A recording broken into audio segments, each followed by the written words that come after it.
Thank you very much, and thank you very much for the invitation. What I will present, it's not only about the past, but also about a little bit about the future in terms of demand for services, because still Poland is only at the beginning of the aging process, and long-term care is only developing in the near future. This is a result of various research that we've been doing in the past years together with Professor Stanisława Golinowska. So I quickly go through demographic challenges and the health needs. The population is only entering the aging process, as I said, with foreseen growth in the cohort of the population 65 plus and the population 80 plus. Yes? Yeah. And population 80 plus is foreseen to triple over the next 40 years. Population of 65 to 79 is foreseen to double. But what we face is that longevity has been improving in the past years and will most likely improve in the future. But it doesn't mean really living in older age in fitness, as healthy life years have decreased in the past years. There is still very high mortality of premature mortality of males, and in the last years, about half of the time spent above the age 65 plus is a time spent in disability.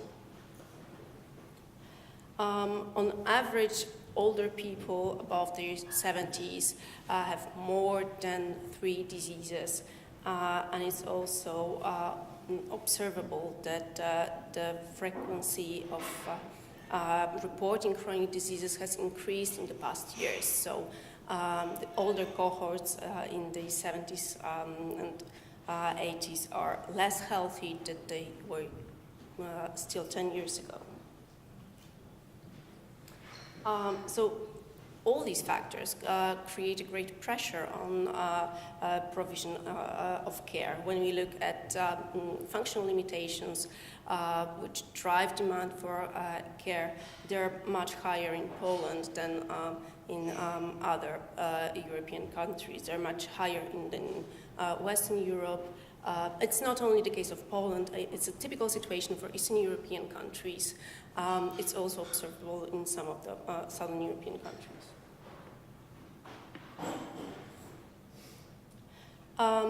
So in the future, given all these changes, we might foresee an increasing pressure on care providers.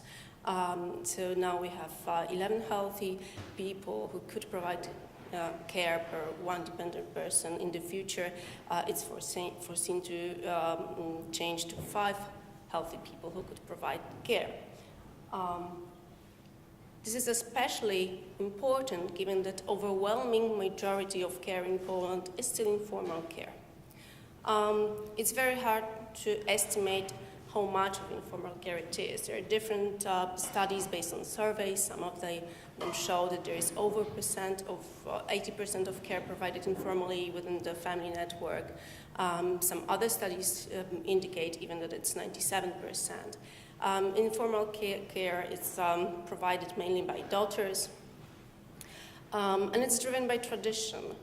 So even if you ask people what sort of care they do expect when becoming older, overwhelming majority will say it's a home care. It's a care provided, it's informal care, not only home care, but it's informal, provided by daughters and closest family members. What supports this sort of provision is high co-residence index, so there are still older people living with their children in bigger homes. Of course, the situation is changing because of many factors, because of moving to the city, because of this sort of migration, because of moving of younger people are often moved to other countries. I mean, here in Great Britain, you can observe it almost on every corner, but also in Germany. And another issue that it's related to is high level of labor market inactivity or earlier labor market exit of women in their 50s. We observe this path that in their 30s women provide care to their children, and then in their 50s they provide care to the older parents or parents in law. Formal care, publicly financed care, is still under development. This is what I will show in a couple of minutes. And we also face lack of affordable private care establishments. So these are all the reasons why informal care is so common.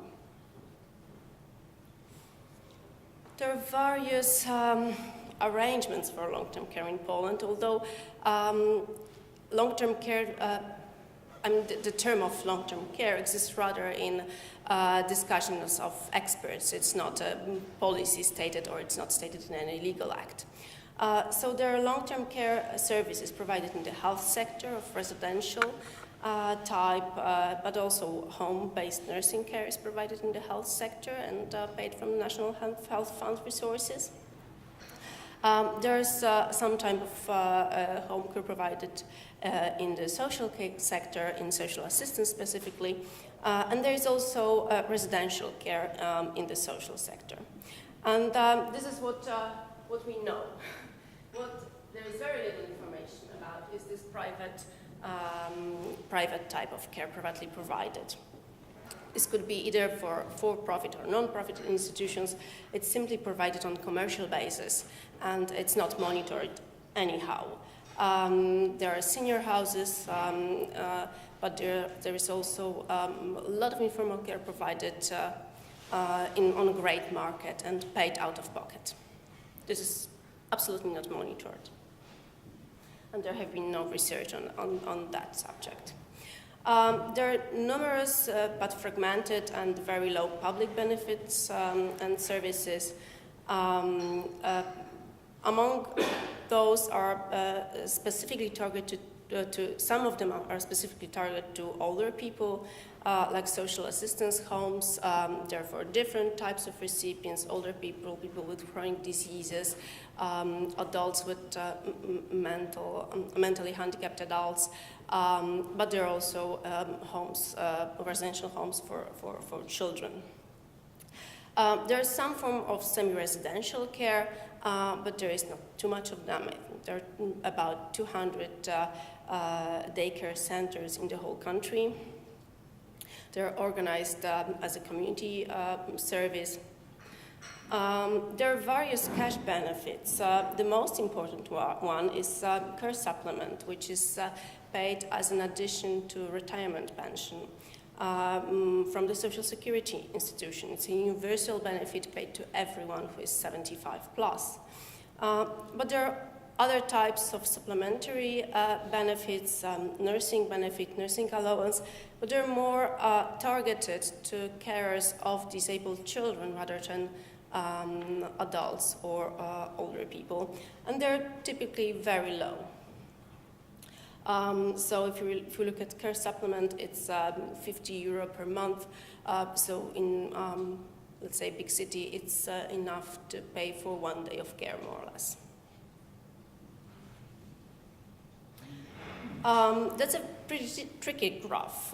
It shows the coverage of dependent population by services and benefits. So Poland is about here.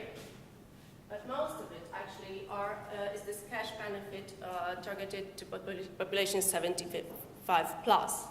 And if we look at really services, either residential, so this is so small. The share is so small, so it's only, I think, Portugal and Greece have lower coverage with services. We did once estimations of the coverage of older population, 65 plus, with different types of services and benefits, excluding cash benefit, and it's less than 1% of the older population. So what is on the right? Sorry? What is on the right? On the right? It's percent. Percent of dependent population. It's from the last report of the European Commission Aging Working Group. It means 70% of the... 70% of dependent gets something, yes, but most of them get only this cash benefit for population 75 plus, and only about 5% gets any service or home care or residential care. Yeah. It is unlikely to be on demand. They're probably not mutually exclusive, no? Because if you look at the end, the 120. Yeah, but that could be because people receive different types of benefits or because of targeting. Yes, because if someone is in a residential care home, it still receives cash benefit, right? Yeah. So what are the barriers in access to care? Limited supply, concentrated either on severely dependent or on the poor population in the social assistance. The severely dependent because of the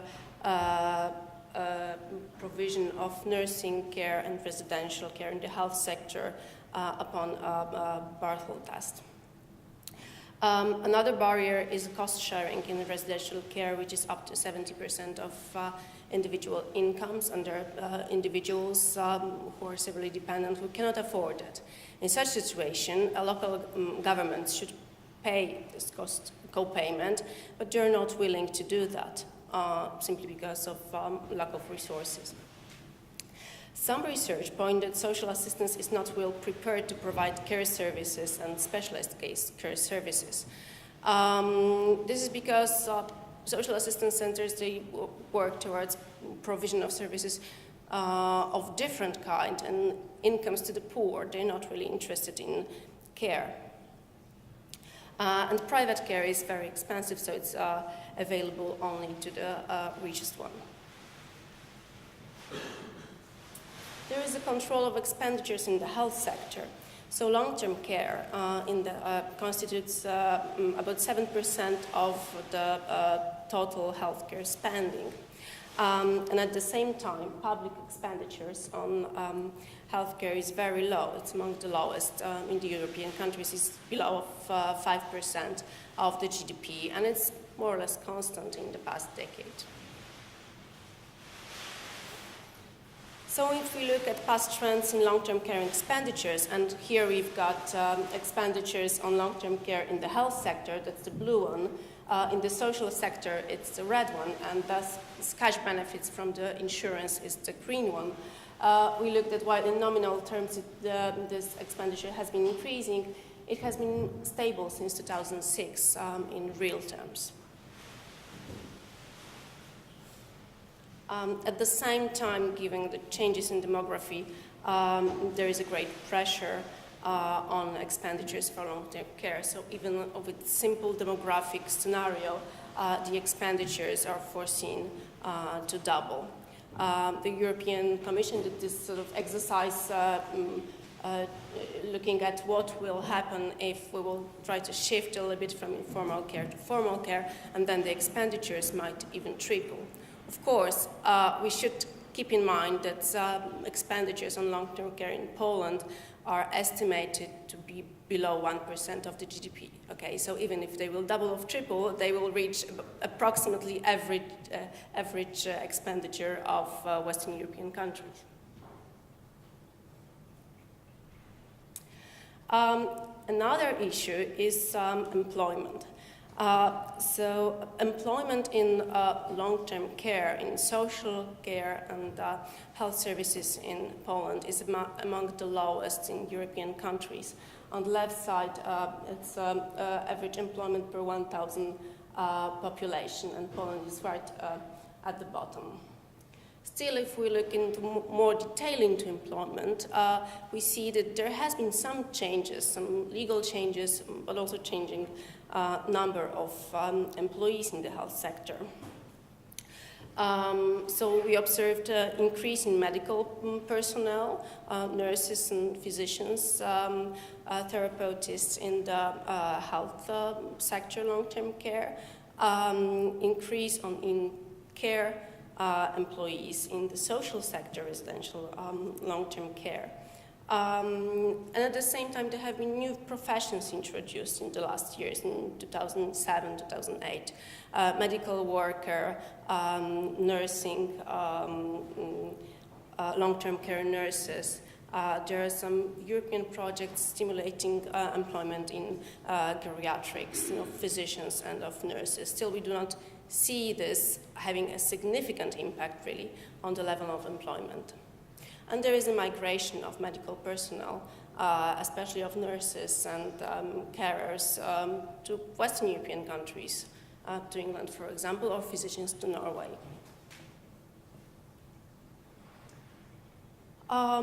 If we would have to look at the policy in times of economic downturn, I would say that the first thing is what we saw, rigid control of expenditures. Then there is an access control of decreasing eligibility criteria in 2008. If anything happened, it was support of informal carers in case of disabled children with the cash benefit, but that happened only in response to protests of parents of disabled children. They occupied the parliament, so the things got in media and the government had to do something. Oh, sorry, I have one thing back. It should be actually earlier that there is also a growing need for personnel in long-term care, in home care, and in residential care. These are just slides. What's the policy response to growing needs? There is no systematic and comprehensive reform of the long-term care sector. Although it has been discussed for some time, simply there is no political will to do so. The government more concentrates on the promotion of senior policy, on activation of older population. This is also where European sources are targeted towards. And still it seems that high family responsibilities for care, they will be sort of the main element of long-term care in the coming years. Some small changes are introduced, but they're done in a way sort of the government would not spend much. It's done with the help of European resources. For example, development of daycare centers at the community level is foreseen in the next years. And there are many unsolved problems of the long-term care in Poland. First of all, it's low level of funding. Then there are issues of coordination of care between health and social sector. Very important is that coordination of care at the local level, which is not organized at the moment. Another issue is support of informal carers of older people. So while a lot of attention has been given to support of informal carers of dependent children, still the issue of support of carers of older people has not been under debate. There is a great need for inflow of employment into care professions. It's not only about inflow in terms of new occupations, but also about ensuring higher earnings for those who are already in the country so that they would not be willing to migrate or maybe regulate immigration to Poland, because there is a number of people from Ukraine, for example, who work in Poland providing care informally in the grey market. And there is an issue of introducing quality-based measures. It was discussed also previously. Still in Poland, there are the quality is more towards inputs than outputs. That's how it's said. Thank you very much.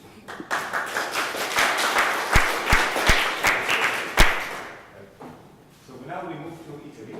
Giovanni Lamura, the National Institute of Health and Science of Aging. Thank you for the invitation, for being here now. And, well, I will try to illustrate how the long-term care system in Italy has been dealing with the effects of the global recession. And I will be doing this by briefly outlining first its main features and then focusing on trends on the formal supply side and distinguish here between the different sectors. You see here on the bottom also the private employment of migrant care work, because this is a peculiarity of the Italian system. And then conclude with some remarks on proposals concerning reforms. I'll base my reflections on a conceptual framework where on the one hand, of course, we have the care demand, and whose amount and features depends upon different factors, demographics, health-related, socioeconomic and technological aspects. And as you know, the response to such demand is, on the other hand, traditionally distinguished in the two main components of formal and informal care. The informal care being delivered mainly by the family, while formal care is public or private, based mainly on the two pillars of in-kind services and cash for care schemes, hopefully matching with demand. Now, let's remain briefly on the demand side to remind you that Italy is, after Japan, the country with the largest share of very old population, the group where most care demand comes from. And there is a clear tendency to a further increase in the next future. This high pressure from the demand side is, in the first place, tackled by the informal care sector, and which is actually the real backbone of long-term care, not only in Italy. Even in most developed welfare states, the number of informal carers in Europe being estimated to be, on average, twice as high as that of the formal care workforce. Now, however, informal care in Italy too seems to be facing a series of challenges. Now again, Italy is second only to Japan if you take the old age support ratio, so the number of adults available. So across the world you see the differences. So, and this is worrying in terms of care staff shortages also for the formal care sector, but we'll come back to that later. Another challenge comes from the increasing participation in the labor market of women, which is, of course, a positive trend. But the 15 to 64-year-old age group traditionally provide the bulk of informal care. And this rate has been doubling in the last decade in Italy, with a further jump in the last few years. And that's despite the economic crisis, although, of course, it still remains far lower from that of most European countries. Now, these changes do not seem to have affected the basically familistic attitude towards elder care that characterizes most Italians. Before the crisis, a very large majority of them thought that it would be a good thing if children in working age would look after their frail older parents, or to pay for the care of their own parents, if these are not able to do it themselves. But these attitudes must be still there if Italy reports today in Europe one of the highest shares of population providing informal care to a dependent relative or friend. So keeping this in mind, we can now move to our focus, the provision of formal care, and we are now in the bottom left corner of this framework. On the long run, three basic trends have characterized formal care provision in Italy. A strong increase in the number of older recipients of cash for care benefits, especially in the last decade, a steady growth of the role played by home care services, and the marginal position of residential care, which still today involves roughly 2% of the older population. If we look at the public long-term care expenditure, which is in Italy mainly funded through general taxation, and here it's expressed in share of the GDP. In the last decade, we observe an overall increase, which has recently, however, slowed down due to the impact of the economic crisis.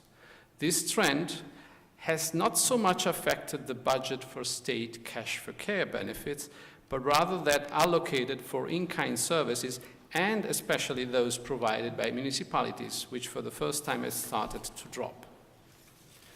A final feature I would like to show in this respect is that in-kind services, so that is home and residential care, are in half of cases provided by the private non-profit sector, and only 20% by for-profit organizations, the rest being directly run by public authorities. So if we now have a closer look at each of these single long-term care sectors, starting with residential care, we are again here in this corner. I can underline that also in comparative terms, this form of assistance represents in Italy, as said, a marginal component. Italy being one of the European countries with the lowest share of older population in institutions. Over time, as we have seen, there has been a slight tendency to increase. However, in the very last few years, this trend has changed, and this certainly has to do with the economic crisis, since less and less households have been able to bear the co-payments for residential care, which usually range, depending upon the region, between 30 and 50% of the overall costs, these reaching on average over 100 euros per day. So that has an impact on your budget as a household. It should be finally highlighted that much in relation with the already mentioned familistic approach, Italians are, after the Greek, the European citizens who are less satisfied about the quality of care of their nursing homes. So we can move on to the home care sector, again in this corner, reaching nowadays over 5% of older Italians. Here we have to distinguish two main categories of recipients: a larger group benefiting from the so-called ADI, or Integrated Health and Social Home Care Services provided by health districts, consisting mainly in nursing, rehabilitation, and personal care. And then a smaller group receiving municipal home help, mainly household and personal care. As for the first, we have to acknowledge a strong regional variations since integrated home care goes from a maximum of 75 hours per year to a minimum of 4, and from a coverage of over 10% of the older population in the top region to a close to 0 rate in the lowest case. And then we can observe, these are the red squares there, a tendency to a reduction in the service coverage in some regions. And this has interrupted the long-term trend to growth observed in the past. We are now kind of lagging there. As for municipal home help, we observe again a strong regional differentiation, both in terms of coverage and of expenditure. Less than 1,000 euros in some regions, over 4,000 in others. However, in this sector, the decrease in the overall number of home help recipients has started already since 2006, and that means even before the economic crisis. It should be noted, though, that the number of hours of help received per capita, which is not shown here, has been slightly increasing in the same period. This indicates that this service has become more selective and focused on most severe cases only. Now, municipal home help belongs to social spending, and here we can see in comparative terms how Italy belongs to the unenviable group of countries which has experienced both a dramatic drop in GDP, down by over 8% since 2008, back to the levels recorded in the year 2000, just to give you an idea, and at the same time a remarkable budget cuts in terms of public social spending. And this has certainly exacerbated the problems reported by Italian long-term care service users already before the crisis, who more frequently than their European counterparts complain about high bureaucracy, lack of information in accessing services, and too long waiting lists. This situation is strictly related to what happens in the other two areas. Now we are actually entering the core of long-term care in Italy, that of the cash for care schemes and the private employment of migrant care workers. As for the first one, we are now in our framework. I remind you, this concerns a huge share of Italy's older population, and this being true also in comparative terms, since cash benefits have been estimated to reach 38% of the whole Italian dependent population. Now, it's not only a matter of coverage, as our colleague before was reminding.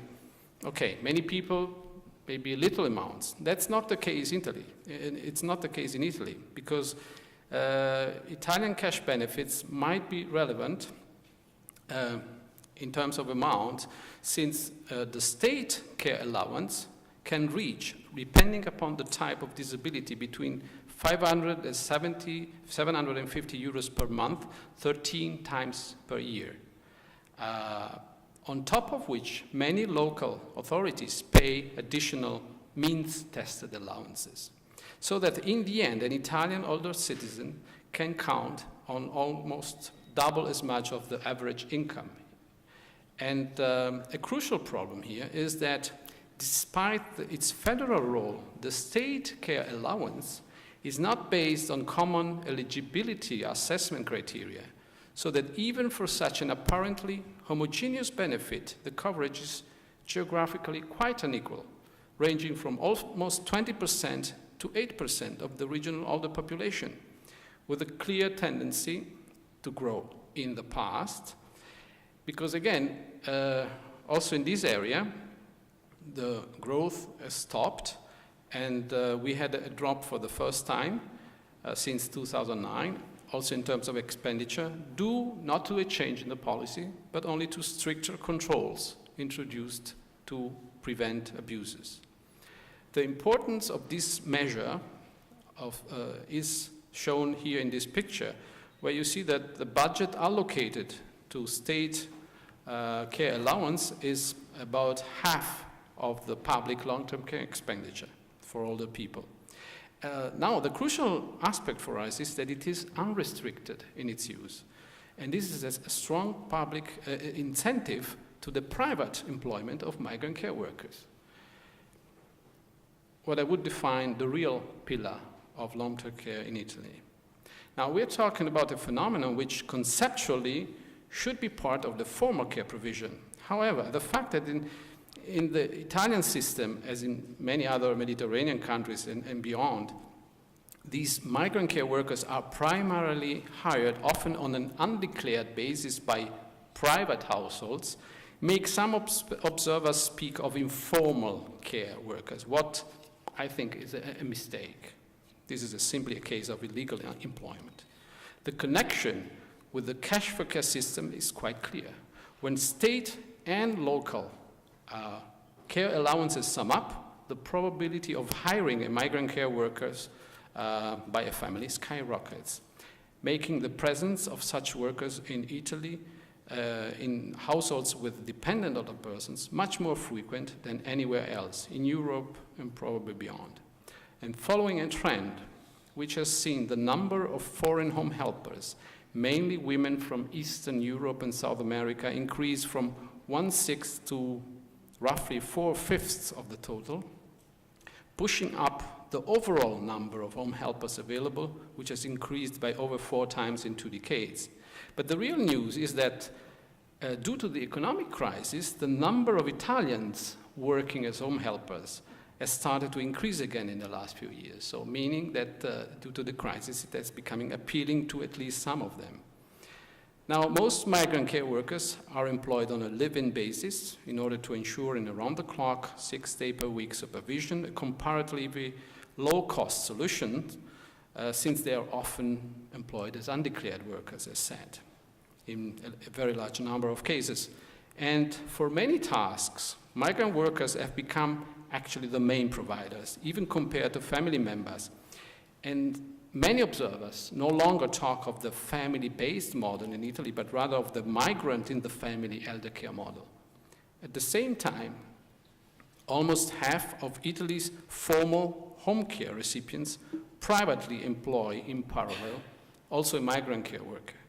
And this has a deep impact on the role played by the formal home care services too.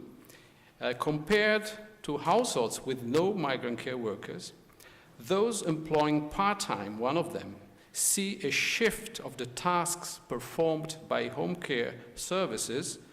It's the orange and yellow colors here, which show a reduction, the green instead an increased role, from heavier tasks such as personal care, housework, and meal preparation, to lighter tasks such as medicine administration, company, and transportation. But this shift becomes dramatic, creating a real crowding out effect in the case of live-in migrant care work, when home care services remain relevant only for personal care and transportation. Now, the motivations reported by Italian households for employing migrant care workers sound as a list of the priorities which are currently unmet by the Italian formal long-term care system: care continuity, aging in place, reconciliation of carers' paid work and family responsibilities, and an acceptable level of care quality.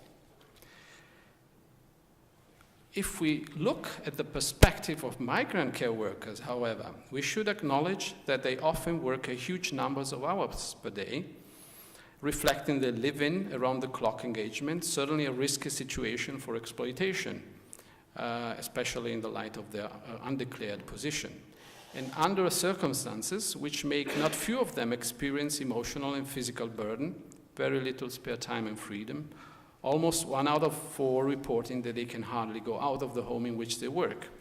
Not to speak of the care drain affecting their own countries, where their left behind children are often economically better off, but socially deprived and taken care for by frail grandmothers, or of the mental diseases affecting migrant women returning back home after long years of isolated, unhealthy life as care workers abroad, or of the huge amounts of money saved by destination countries, since training costs have been borne often by the migrants' countries of origin. So coming to a close, what kind of reforms have been suggested or undertaken in Italy to tackle such challenging times?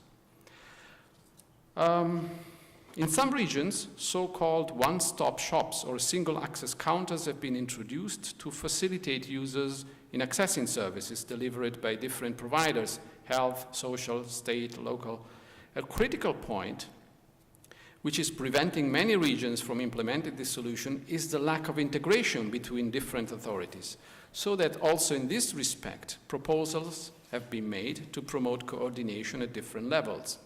A major drawback here has been so far the lack of a strong federal government to push and monitor the whole process, so that regional inequalities in care provision remain, and proposals to overcome them through a more systematic connection between the national cash for care system and local care services have been opposed in many cases by regional authorities themselves.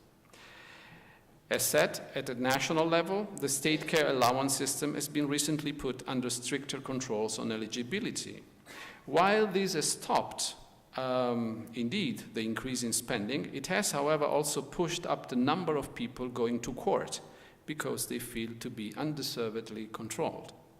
As for migrant care work, many attempts have been undertaken at a local level to reduce undeclared work by granting allowances only in association with formal work contracts. The low uptake of such initiatives shows that Italian families' desire to feel unrestricted in this respect is very strong, and also because the level of local benefits is usually lower compared to the state allowance. Now, the latter initiatives aimed actually also at improving the quality of migrant care, an objective pursued also through local training, tutoring, and competence certification programs, which have, however, had geographically very unequal outcomes. Finally, last slide. Steps have been undertaken to improve the match between care demand and supply by activating registers and counters offering users the possibility to receive information, to be assessed or monitored in their own support needs, and to find the most suitable home helpers. While evidence shows that these initiatives work at best when local employment centers are directly involved, we can conclude by saying that the effectiveness of most of these measures remains limited, as they come mainly from local authorities and do not receive much support from the state.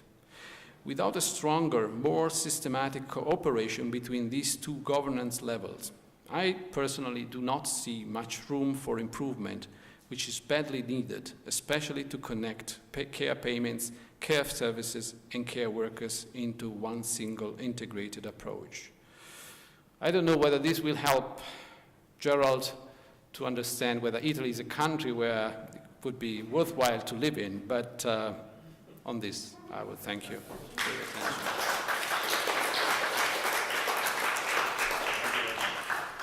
And finally, Lennarth Johansson from Stockholm University, Sweden.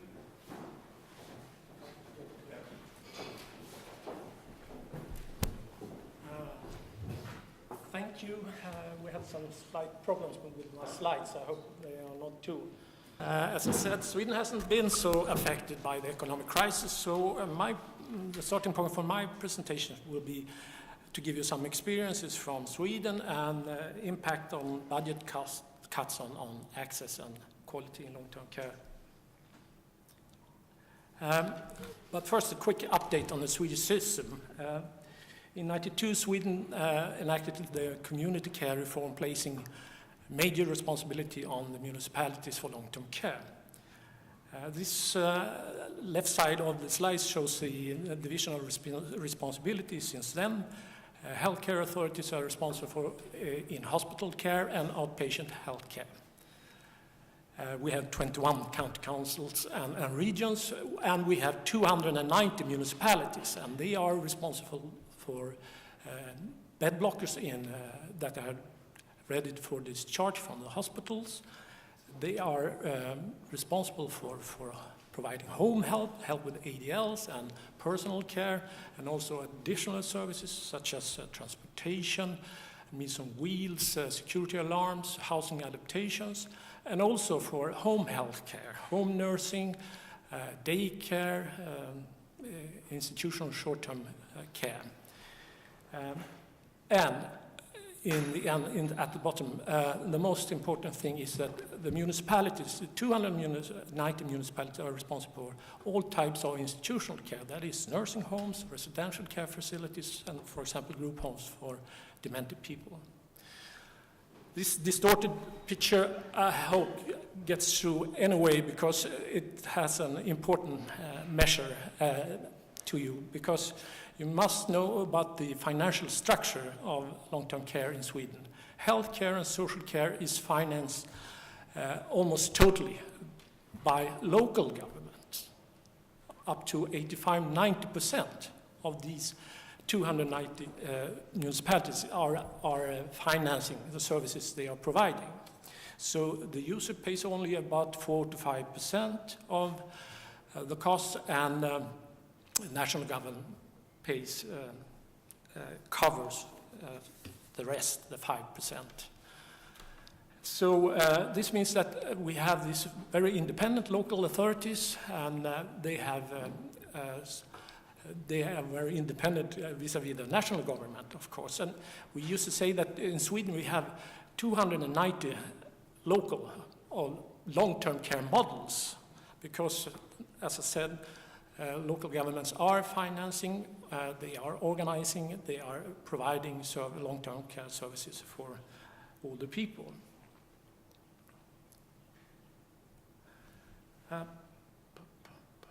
So, now a little bit about cost development or expenditures. The red line, this didn't work. It should have shown you the development of expenditure for home help services. And it has growth from 2000 to 2013 with 60%. So it's a dramatic growth in expenditure. And this is in fixed prices, and a billion Swedish kronas. And the blue line illustrates the expenditure development of institutional care. And here you can see a slight decrease. And actually, the expenditure has gone down with 9% from 2000 to 2013. And taken together then, the green line, in fixed prices, the cost or expenditure for home help services and institutional care has increased, but moderately, with some 10% over these years. And the explanation why it hasn't increased more is, of course, that the cut down on costly institutional care. Now we have another round of costs, but this presented in relation to GDP. And this first line that is not accurate in my view, but it should illustrate the development of cost for municipal long-term care from 2000 to 2013. And here we could see actually no increase in cost as presented and related to GDP. So the cost for social care or municipal long-term care, home-based care, institutional care amounts to some 2.8% in Sweden 2013. And the next line, hopefully it works. Yes, now it works. Is what I call health long-term care. That is health care for people 65 plus, and it includes hospital care, outpatient care, and cost for pharmaceuticals. And you see the red line has been rather even over the years.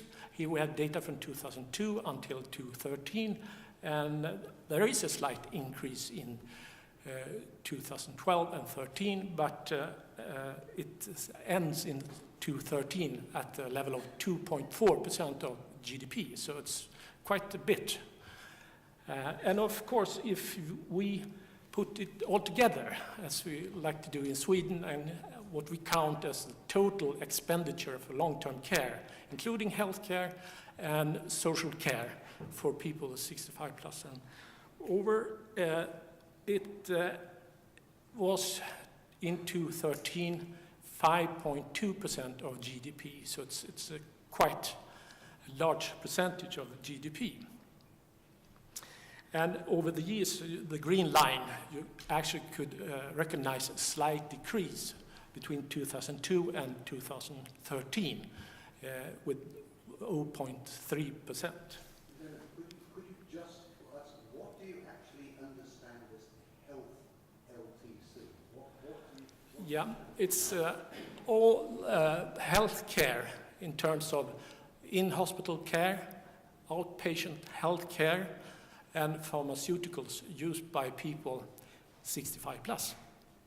You know, there is a book coming out in this autumn from LTC, edited by Charles A. Louise and Cristiano, and in that book there is a chapter called How Different Countries Allocate Benefits to Users, and a discussion how different countries use different strategies to control or limit costs. And I use that structure to outline the development in Sweden. So if we start with controlling or limiting eligibility, well, talking about home-based care, this isn't a big issue in Sweden. The municipalities are rather generous with the home help services and so on.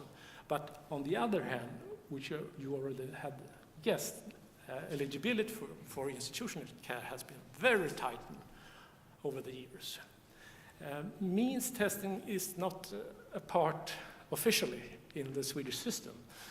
And this is also, of course, related to out-of-pocket charges. And in Sweden, we have a system regulating the charges for home help services, and there is a cap on the charges, level of charges, and whether you receive lots of services or home help hours, or whether you have a high income or assets, you don't pay anymore for that. You could, of course, modify the supply side, and there has been some adjustments in Sweden, meaning that you nowadays have to pay for example, handyman services that you didn't have to do before. But this is minor businesses in the big picture. You could, of course, adjust the policy mix, and that's what we have been discussing here. And you should know that the cash option is not available in Sweden, so that we could leave. On the other hand, I think it could be around the corner, because I think individual budgets or something like that, such things will be introduced in Sweden in the coming years too. But again, then, there is a focus on replacing institutional care with care at home. But all this taken together has, of course, implied that we have an imbalance in the system. We have reduced the institutional resources, and the question, even if we have increased the help provided at home, there is an imbalance which would call for a sort of renew the system. But nowadays there is no suggestion of that kind on the table. But another consequence, yes, that's one picture missing, and it would say that one consequence of this development is that Sweden has one of the lowest coverage in bed ratios regarding to persons 80 years and older in the whole OECD. And this is explained by the fact that the community care reform had an inbuilt incentive of penalties. If you don't take home those ready for discharge for post-hospital care, you have to pay the full cost for the hospital stay. And this resulted in that the county started to downsizing the hospital beds. So some 50% of the hospital bed has gone away since 1993. And now I'm going to try to address access to long-term care services. And this is a sort of distorted picture saying that access to home health services have, and this is data from 93 to 2013. You see, first it goes down, and it's around 2001 it goes up again. So it has increased since then. But if you measure 1993 to 2013, it's the same level of coverage. And we are talking about people 80 years and older, because we nowadays don't relate to 65 plus, because most of the services is used by people 80 plus. Again, the red line shows the development of the institutional care, and you know by now that access has gone down, and there is a reduction between 93 to 2013 by 30%. And I already talked about the missing slide. You see, it's gone away. No, here it comes. You see, if you wish hard enough. Here is again Sweden at the bottom end of the coverage compared to EU average, and Germany, for example, is highest in this sense. What are the current problems in long-term care? Well, there are many problems, but data from 2012 shows that there are new kind of problems that relates to a growing number of older people seeking ED care, emergency care. And 19.4% of the population is 65 plus, but among the ED seekers, 35% are 65 plus. And 50% of all admitted to hospital are 65 plus.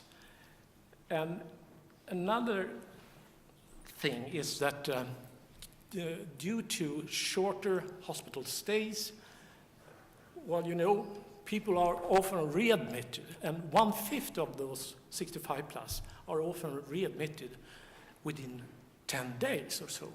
And this is a critical situation. And also, there are studies showing that among those most needy with complex health problems, some 13 to 18% of persons 65 plus seeking ED care have problems that could have been taken care of in outpatient care. So it's sort of a system problem we have here. Now, talking about quality. Over the years, different government have tried to introduce different financial incentives to stimulate the development of quality. Payment for participation, giving earmarked grants for developmental projects, payment for registration. I don't have the time to go through all these registers that you are paid for if every person that registers with dementia in the Swedish dementia register. And recently, payment for performance. The reduction of unnecessary hospital stays and readmissions and so on and so forth, and inappropriate use of drugs. I don't know if we could say that Sweden has a well-researched system of quality follow-up, but we have a system nowadays that is built on the development of a number of quality indicators, not so well-researched, but used anyhow. And data on 36 quality indicators, trying to show structure, the process, and outcome quality is displayed every year on the municipal level on the web and in a report, and you can see how your municipality is doing comparing with other municipalities and with the year before. And of course, it's a vital input in the developmental process on the local level. Could compare between municipalities and between home-based care and institutional care. A few words about one of the best examples of quality indicators is the set of quality indicators that has been developed in drug use. We had the first set of national quality indicators 2004, and luckily there was a Swedish register on prescribed drugs that was established 2005, making it possible to do drug reviews, people receiving home help or living in institutions. And a new set and updated quality indicators 2010, and then in 2014 to 2012, we had a regulation on drug utilization reviews. And all these drug reviews have been made publicly, and they have gone into training of doctors and care personnel. And this means, and this slide shows that the use of inappropriate drugs and antipsychotic multi-dose drugs, I don't know what it actually means, has gone down, as you can see, in the elderly population 75 plus. So, just a few words on, we are launching continuously new strategies to, if possible, prevent, postpone, or reduce care needs. One is ICT, information communication technologies, is very popular now, and the picture to the right shows a lady that has accepted a camera service, night watch, instead of having nightly visits by care personnel. Prevention is a buzzword, and I don't need to say any more. There are many different programs on active aging. Support for families is big on the agenda too, although I think we need to do more. And of course, collaboration between health and social care. But if we do improve targeting, if aging in place, what does it really mean? If we are successful, improve targeting, a proactive approach, we will identify more health problems and care needs, of course. And if we provide services, people will live longer. And will, in other words, doing the right things right means that we actually reduce or maybe increase costs. And are sure we know what doing the right things right is. I think we have to discuss this much more than we have done. And to conclude, some policy reflection. Aging in place is the policy direction that everybody embraces, to move service and care to older people instead of people to service and care. But on the basis of Swedish experiences, you could discuss whether this is a forced choice. Because research in Sweden suggests that people are neither being provided with service and care that need to age in place nor institutional care. So what is this? And it boils down to sort of a big gap between policy and practice that we have to look into more in detail. And because there is no wrong in the policy aging in place, but we have to look into the discrepancies between policy and practice. Thank you.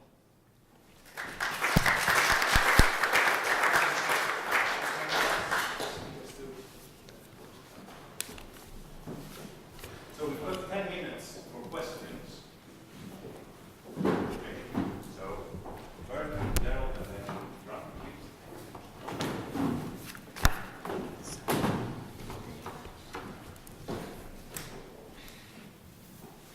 I'm now going to ask the question which I asked first of all, which is whose quality are we measuring? What are these outputs that we ought to be looking at? And I thought that last session was rather good on precisely that. Some of Lennarth's questions which are still sitting there, but some of the earlier questions about what were the implications of the use of migrant workers, which were raised in the session before that and in the previous session, and the costs that are associated with the provision of informal care to the carers, to the labour market who loses them. I think those are questions which we have very little idea about, but if we are actually talking about alternatives, we need to start addressing questions like this and stop looking merely at the expenditure in terms of euros, dollars, or percentages of GDP of things that we can measure very easily. Let's have some brief answers if we can, just to get as many questions as possible. You want to start? Okay, let's go for that. I'm suggesting to have a number of questions here. So, Gerald, I think you were next. Thanks. Yes, I was particularly interested in some aspects of the Swedish system. Because when you look at it with a set of English eyes, 15 to 20%, 13 to 20% inappropriate admissions looks pretty good. I mean, very good, in fact. 50% of your admissions to hospital are older people. That's brilliant. How do you do it? Well, I say that in a system where our, hospital beds, 75% are occupied by older people, and inappropriate admissions by older people, at least a third, people talking even as much as 60% at the moment. So two things really. One is, do you have a sense of how you've achieved that? Because you were describing it in terms of being critical of your system, I think. And the second thing is that when you reduced your hospital services, how did you go about that? How did you get public support for it? Because that's something we find really difficult. Thank you. It's a question.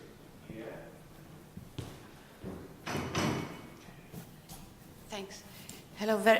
Two questions. One for Giovanni and the other one for the Polish colleague. For Giovanni, because today we were supposed to talk about the crisis impact, yes, and you showed a lot of data, but you didn't comment it, so some of them. So I really appreciate it. But what is happening for the migrant workers? I know that with this crisis, many Italian women are getting into the care market, much more than before, substituting migrant workers. Do you have any evidence about this? This is one question. The second question is for you. What about having become a country that before Poland provided migrant workers, now it's importing migrant workers from Ukraine and from other countries. Is there any, in the public agenda, is there any discussion about all this issue of care drain in Poland? One to Giovanni, concerning the Bandanti, you didn't list it as a problem that 24 hours, 7 days a week might be illegal anyway. Why not? According to European legislation. Another one to Lennarth. What is the hospital financing system that you have so many readmissions within 10 days? Because if you have a DRG system and just say you don't get any money if there's a readmission within a short time, I think it will go down. Okay, let's get those first. Let's get through those first and see whether we can get some more. Giovanni? Let me just start from the last one. 6 days per week is not a huge problem in Italy, since many, even the schools are open 6 days a week, and there are many jobs which are running 6 days a week. The problem is the amount of hours, of course. Yes, that's the point. Many families are now moving towards the two migrant care worker model, which means that you have at least two persons combined in terms of hours if you have a very heavy situation. So, but as you have seen, if you have 60% of them being undeclared, the respect of the legal amount of hours, that's a secondary issue. We are talking about people without a contract. So, I mean, you have to think about in this context. Yeah, so it is an issue, of course. And back to the question about what is happening to the Italian entering well, I showed evidence about the fact that for the first time the percentage of migrants is dropping, meaning that of course that more Italians are there. My impression is that of course Italians don't have the same push to need a contract, because they don't have to show, as we know, that they have an official income as many Italians. So this is happening under the legal, I mean, many Italians are doing that really undeclared right now. Is there any research about this? There are starting, but I don't have any evidence in this respect. So I will continue on the migrant workers. Poland is actually both. It is a sending country and it is a receiving country. So both types take place. It's changing. I mean, there have been not much research on who has left Poland. We know that there are carers, we know there are nurses. There are nurses who are qualified in Poland and work under qualifications in Western European countries, but we don't know really what's the size of migration. There were more research concentrated on migration of physicians. probably because the investment in education of physician is more costly, and the second reason is that there is in fact brain drain in some specialties, medical specialties like anesthesiology. There is. Yes, we see it because when a physician leaves Poland, it has to ask for a certificate. And that's the only type of administrative information that we have. So we know how many people ask for certificates of qualifications, and we assume they probably left. Okay, and what happens? The other hand is that the country is still pretty resistant to introduce regulations on migrant workers from East mostly coming to Poland. So this is quite difficult. And there are not many doctors who come to Poland because they would have to have done their exams for the second time and so on. And carers, they mostly come in the gray economy, and they're paid out of pocket. Most of them are people or women coming from Ukraine who tend to live in Poland for 3 months. They didn't go back, and after 3 months they return. Sorry? It's a circular model because they do not have a working permit in Poland just for 3 months, and sort of they're going back and forth, and that's very common in big cities because not many people still can afford that. It's quite expensive as well. Yes, the hospitals in Sweden are financed by county taxes to 100%. Maybe 50% is a good result. We don't know because we don't have data back in time. Before '92, the community care reform, at a given day, some 15% of the beds were occupied by bed blockers. So when this new incentive was in place, the county started to downsizing in the hospital beds. However, public approval or not, they did it. But nowadays, and the idea, of course, would be that the counties would improve and expand outpatient healthcare, but they haven't done that. So they are blaming the municipalities for not providing enough social care. But we have so many needy and elderly people with complex health problems staying at home nowadays. So there must be more medical or health care provided to them. Last two questions at the back, David and Lennarth.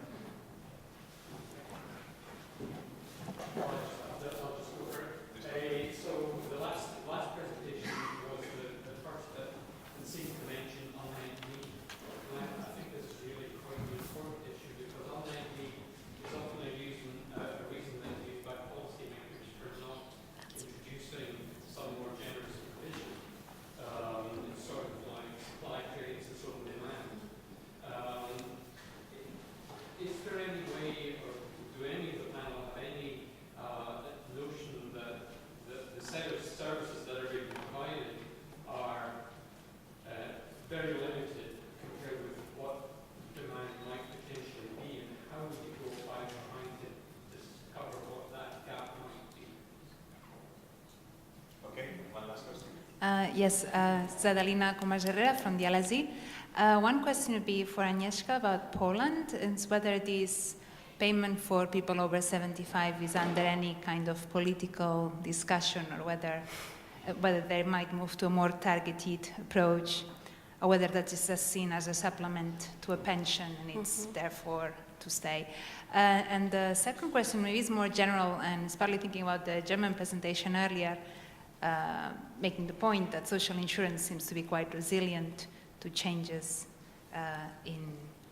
to economic cycle changes in comparison with the tax-based system. There was also some suggestion, I think it was from Italy, that it's in the local level taxation where there had been a decline in the finance available, and that's obviously been the case in the UK and England, I'd say in particular, where it's also dependent on local funding, and that's where the cuts have really hit.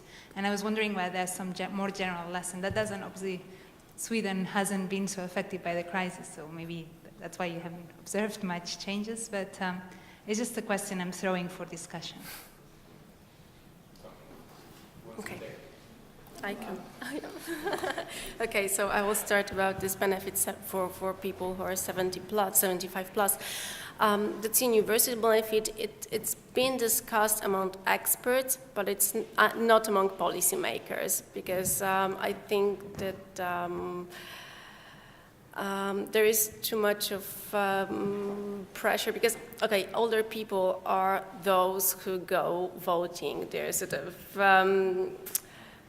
no one will dare to take this benefit, even though it's not high. So I think politicians will not dare to move it, at least for the moment. And there are elections in September, so.